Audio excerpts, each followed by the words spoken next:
Assalamualaikum warahmatullahi wabarakatuh. Perkenalkan, nama saya Risma Pujirianti atau sering dipanggil Nyoy. Saya adalah salah satu mahasiswi dari kampus Universitas Juanda Bogor, Fakultas Ilmu Agama dan Pendidikan Guru, Program Studi Ekonomi Syariah. Oke, baik. Di sini saya akan sedikit membahas tentang manajemen penyediaan. Apa sih manajemen penyediaan ini? Nah, jadi manajemen penyediaan ini adalah kegiatan untuk mengoptimalkan jumlah barang yang kita miliki. Dalam perusahaan industri manufaktur, terdapat 3 jenis penyediaannya. Yang pertama, penyediaan bahan baku. Yang kedua, penyediaan barang dalam proses, serta penyediaan barang jadi. Adapun faktor-faktor yang dapat mempengaruhi persediaan bahan baku, yang pertama, volume yang dibutuhkan untuk melindungi jalannya perusahaan terhadap gangguan kehabisan persediaan yang mengakibatkan produksi terganggu. Yang kedua, volume produksi yang direncanakan sangat tergantung pada volume penjualan yang direncanakan. Yang ketiga, besarnya pembelian bahan baku setiap kali pembelian untuk mendapatkan biaya pembelian yang minimal. Yang keempat, estimasi finansial harga bahan baku di waktu yang akan datang. Selanjutnya adalah peraturan pemerintah yang menyangkut persediaan material. Dan yang terakhir adalah harga pembelian bahan baku. Jadi semua itu sangat mempengaruhi bagi penyediaan bahan baku.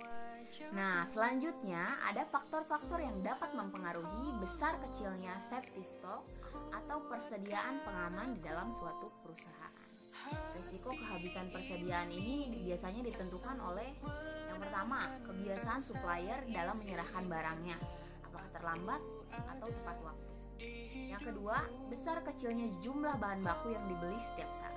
Nah, dan yang terakhir, dapat diduga atau tidaknya dengan tepat kebutuhan bahan baku untuk diproduksi.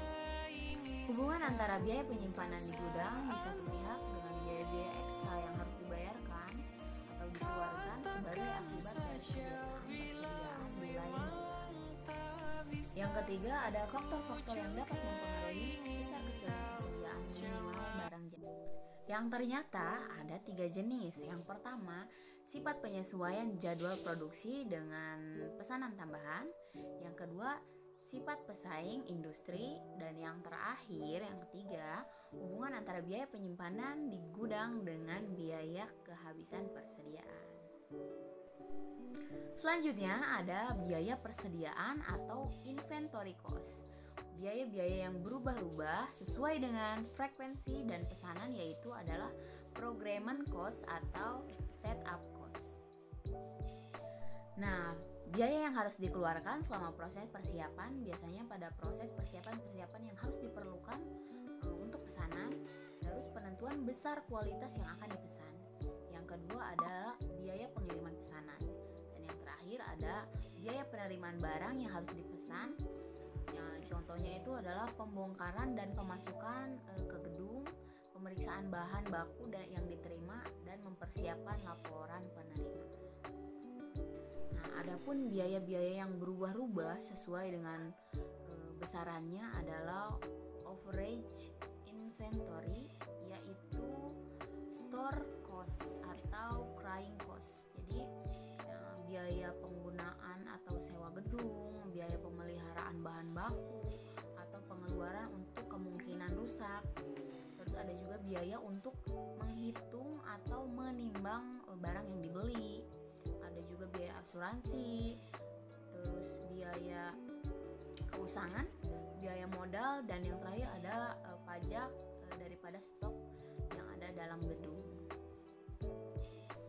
Ada juga di sini carrying cost, yaitu biaya-biaya yang meningkat ketika tingkat investasi dalam aset itu lancar.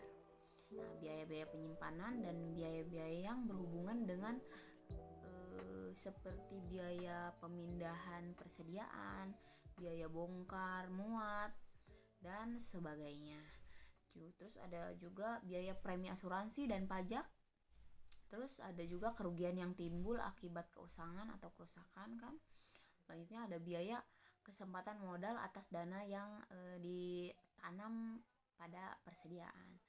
Terus yang terakhir adalah jumlah biaya-biaya yang sangat besar, kisaran antara 20% hingga 40% dari nilai persediaan. Nah, short take cost ini merupakan biaya-biaya yang terkait dengan kurangnya persediaan. Nah, ada dua komponen short take cost, adalah biaya-biaya persediaan dan biaya-biaya berhubungan dengan cabang-cabang pengaman, tergantung pada bentuk bisnisnya, terus sektoringnya atau order costnya.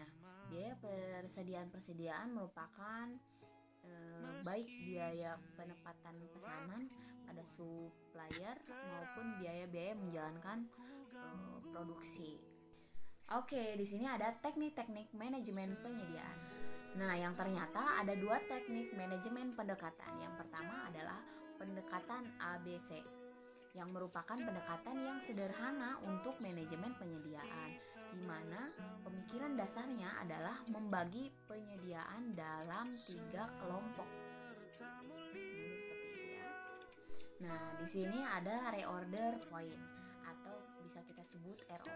Nah, jadi ROP ini adalah saat atau titik di mana pesanan harus dilakukan lagi untuk mengisi persediaan. Jadi ROP juga dapat digunakan untuk menentukan waktu tunggu yang optimal apabila jangka waktu antara pesanan bahan baku dengan datangnya bahan ke perusahaan berubah-ubah, sehingga resiko perusahaan dapat ditekan seminimal mungkin gitu. Jadi untuk mencegah terjadinya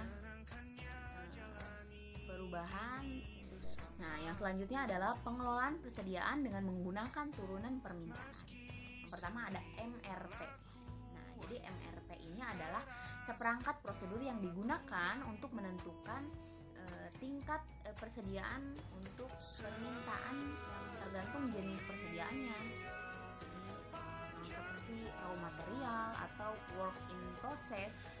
Nah, jadi ide dasarnya itu adalah tingkat persediaan barang yang ditentukan, maka akan dapat menentukan berapa tingkatan persediaan barang yang setengah jadi yang harus disediakan juga gitu, agar kebutuhan barang jadi terpenuhi.